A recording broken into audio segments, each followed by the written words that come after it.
What is going on, everybody? Okay, so just yesterday, Apple released iOS 26.4 Beta 1, and today I really want to answer, obviously, your biggest question, and that is, should you actually install it? Obviously, I've only been using this for less than a day, but I'm going to walk you through some specific new changes. We're not going to get into a ton of those since we did most of those in the original beta video, talking about what's new, but some just to give you an idea of I do want to show you. More so, I want to talk about performance and issues that we've discovered and if you should obviously update. So first things first, one feature I do want to recap is Apple Music, since this is where a lot of the new feature changes did come from. And one of the big ones is obviously in the form of this playlist playground right here.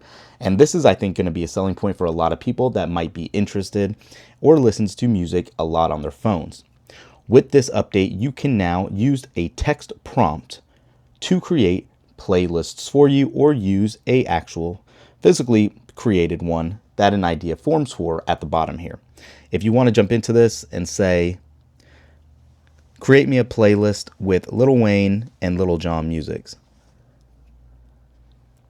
you can see you get that new animation, and now in a couple of seconds, it will create you a playlist based off of Lil Wayne and Lil Jon's music.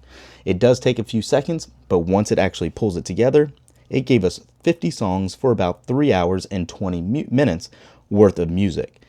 That's pretty cool. You can set all that up. That's one of the massive new features here. We're going to delete this. But also one of the other ones I think is pretty cool is in this search tab right here and being able to, let me clear this out actually, find concert details. If you love watching concerts, you can see who's touring currently and who will be in your area.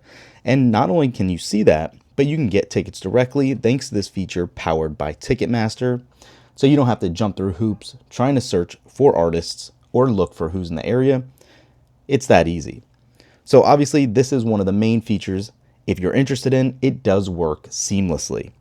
Now going back to Apple Music, you can probably already tell if you go into these playlists, it looks a little different.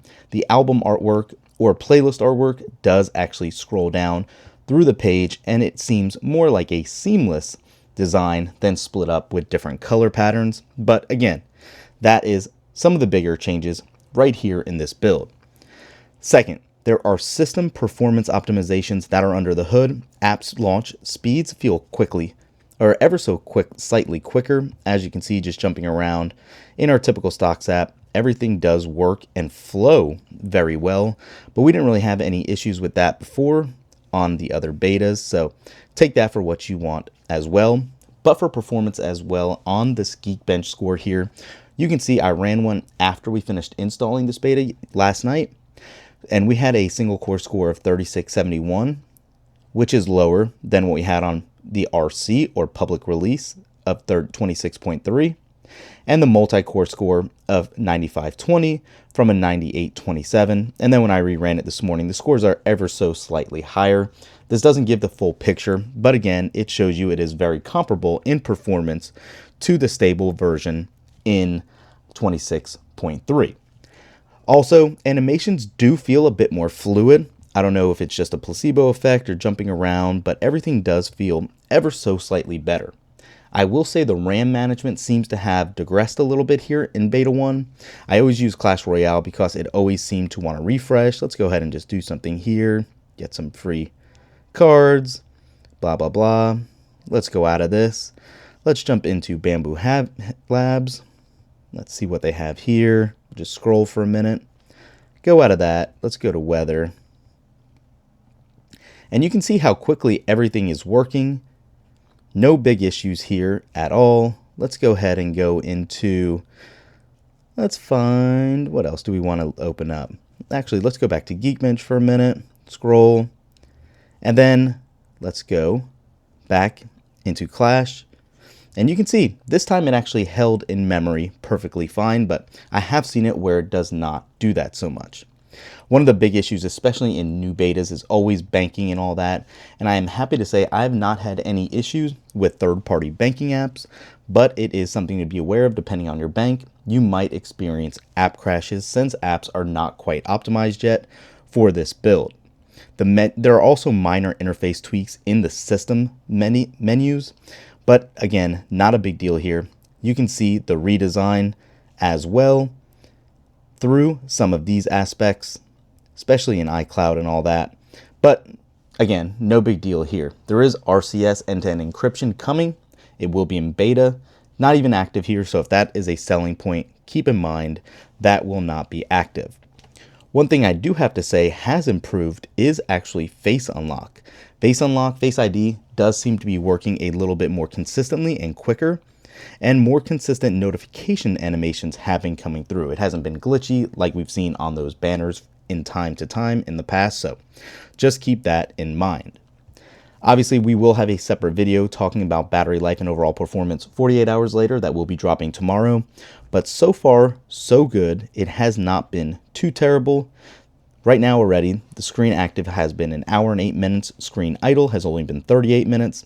And I'm using similar battery as I usually do by this time, so that is reassuring.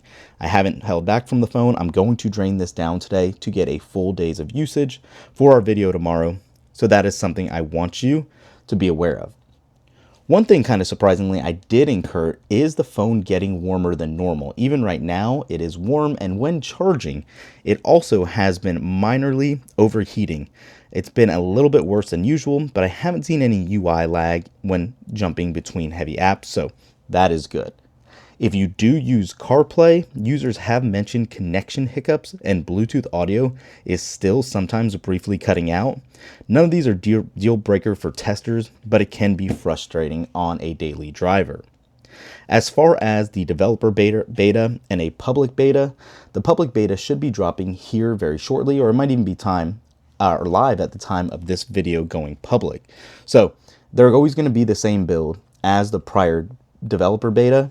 So keep that in mind. Those issues will still be present in the public beta when that gets released. Now, also, if you want to really install it, you should do it if you're a tech enthusiast, obviously, and you like being on the latest cutting edge software, or you have a secondary device not to put on your primary. Also, if you're comfortable dealing with bugs and resets, go for it.